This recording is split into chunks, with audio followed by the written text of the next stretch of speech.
दोस्तों एक 8 साल की लड़की को सेक्स करने की लत लग जाती है। दोस्तों 60 वर्ष की लड़की को सेक्स वर्धक गोलियां खिलाई जाती है। दोस्तों लड़की के घर के जस्ट बगल में ही उसका एक पड़ोसी रहता था। दोस्तों ये सेक्स वर्धक गोलियां उसके ही पड़ोस में रहने वाला एक 40 साल का बूढ़ा आदमी खिलाता था। दोस्तों ये बात लड़की अपनी माँ को ही बताती है, लेकिन उसकी माँ इस बात को इग्नोर कर देती है और ज़्यादा ध्यान नहीं देती इन बातों पर। दोस्तों लड़की अपना एक डायरी लिखती है 27 पेज का, और वो डायरी लिख करके गायब हो जाती है। दोस्तों चलिए कहानी को शुरू से शुरू करते हैं। इससे पहले आप लोग चैनल पर नए हैं तो वीडियो को लाइक करके चैनल को सब्सक्राइब जरूर से कर लेना, ताकि हम आपके लिए ऐसी ही क्राइम भरी स्टोरी लेके आते रहें और आपको मेरी हर एक वीडियो की नोटिफिकेशन सबसे पहले मिल सके। दोस्तों ये कहानी है मुंबई के महाराष्ट्र की। दोस्तों वो लड़की अभी क्लास 4 में ही पढ़ती थी और उसके घर में उसकी एक माँ थी और उसके एक पापा थे। पापा तो यहाँ पे नहीं रहते, पापा दुबई में काम करते थे। अकेली माँ अपनी बेटी को संभाली हुई थी। दोस्तों लड़की क्लास 4 में पढ़ती है। वो हालांकि रोज स्कूल जाती है, स्कूल से आती है और अपने माँ के साथ काम में हाथ बटाती है। दोस्तों लड़की दिन में यही सब छोटा मोटा काम करती है, अपने माँ के साथ थोड़ा काम करवा लेती और उसका दिन ऐसे ही बीत जाता। दोस्तों उसके घर के बगल में ही उसका एक पड़ोसी रहा करता था, जो कि एक शादीशुदा इंसान था।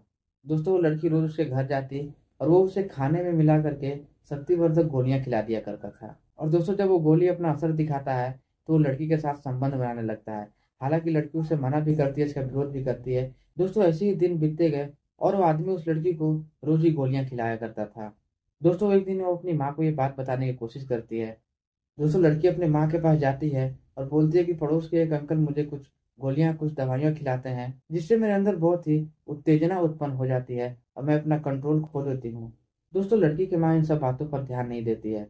दोस्तों काश कि उस लड़की का माँ इन सब बातों पर ध्यान देती तो आज ये दिन नहीं देखना पड़ता। दोस्तों जब इन बातों पर लड़की की माँ ध्यान नहीं देती है तो लड़की अपनी ही डायरी में जो कुछ भी उसके साथ हो रहा होता है वो अपनी डायरी में ये सब लिखना चालू कर देती है। दोस्तों कैसे वो आदमी उसे दवाइयाँ खिलाता और कैसे वो उसके साथ संबंध बनाती और कैसे उसका उत्तेजना उत्पन्न होता और वो उस इंसान के साथ संबंध बनाना स्टार्ट करती, वो सारी बातों को वो एक डायरी में लिख देती है।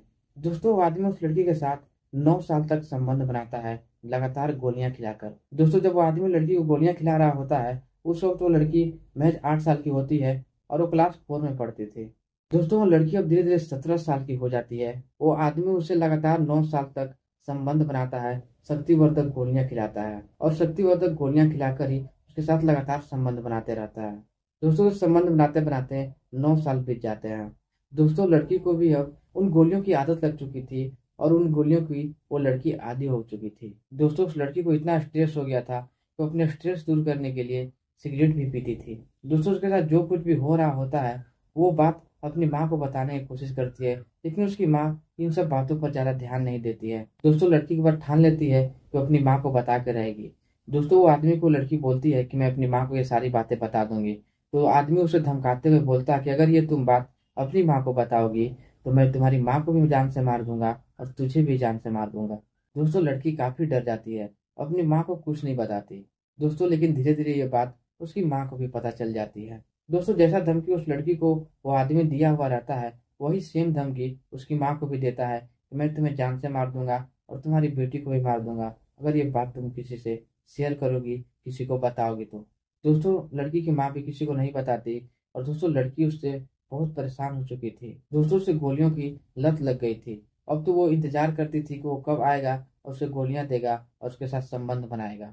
स्थिति यहाँ तक आ चुकी थी कि हमेशा उस आदमी का इंतजार करती कि कब आकर मुझे गोलियां देगा और मेरे साथ संबंध बनाएगा। दोस्तों लड़की के साथ जो जो घटना घट रही थी वो सारी घटना अपनी डायरी में नोट कर देती है, अपनी डायरी में लिख देती है और अचानक से घर से कहीं भाग जाती है। दोस्तों उसकी माँ फिर दुबई कॉल लगाती है अपने पति को और बताती है कि हमारी बेटी घर से ही गायब हो गई है। दोस्तों उसके पापा काफी टेंशन में आ जाते हैं। वो सारा अपना काम धाम छोड़ करके वो सीधा महाराष्ट्र चले आते हैं। और दोस्तों उसके पिता कुछ दिन अपनी बेटी को खोजने की कोशिश करते हैं, लेकिन उनकी बेटी कहीं नहीं मिलती। दोस्तों फिर वो बिना लेट किए हुए डायरेक्ट पुलिस थाने जाते हैं। दोस्तों गुमशुदगी की रिपोर्ट पुलिस लिख लेती है और लड़की की खोज में लग जाती है। लड़की जब नहीं मिलती तो पुलिस काफी परेशान हो जाती है और सीधे लड़की के घर पे जाती है, ताकि वहां से उसे कुछ सबूत मिल सके, कोई नोट कोई डायरी मिल सके। दोस्तों सुराग खोजने पुलिस लड़की के घर चली जाती है और वहां उसे एक डायरी मिलती है। दोस्तों पुलिस उस डायरी को जैसे ही पढ़ती है पुलिस भी हैरान हो जाती है कि क्या कोई इंसान ऐसा भी हो सकता है जो एक 8 साल की लड़की के साथ ऐसा कर सकता है। दोस्तों बिना देरी किए हुए पुलिस वाले सीधे उस आदमी के घर जाते हैं और उन दोनों को सीधा जेल हो जाती है। दोस्तों उसकी पत्नी तो छूट जाती है, वो बोलती है मेरी गलती कुछ नहीं है, जो भी करते थे मेरे पति करते थे।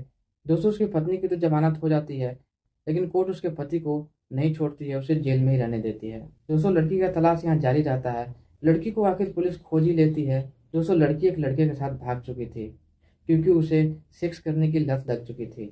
तो अपनी सेक्स की लत की पूर्ति के लिए वो एक लड़के के साथ भाग जाती है और उससे शादी कर लेती है और उसके साथ संबंध बनाती है। दोस्तों पुलिस लड़की का जांच करवाते हैं तो रिपोर्ट में ऐसा ही निकलता है कि हाँ लड़की को गोली खिलाया गया था, उसके साथ जबरन संबंध बनाया गया था। तो दोस्तों ये बात बिल्कुल सच निकलती है और उस आदमी का जमानत नहीं होता है, वो जेल में ही रहता है। दोस्तों कोर्ट में वो आदमी जाकर के जज साहब को बोलता है कि मेरी जमानत कर दीजिए, मुझे यहाँ पे रहे हुए 4 साल हो गए हैं, मेरी कोई गलती नहीं थी। दोस्तों जब वो जज साहब 27 पेज का वो लेटर पढ़ते हैं तो वो भी दंग रह जाते हैं और बोलते हैं तुम्हें तो जमानत मिलनी ही नहीं चाहिए, तुम जमानत लेके करोगे क्या?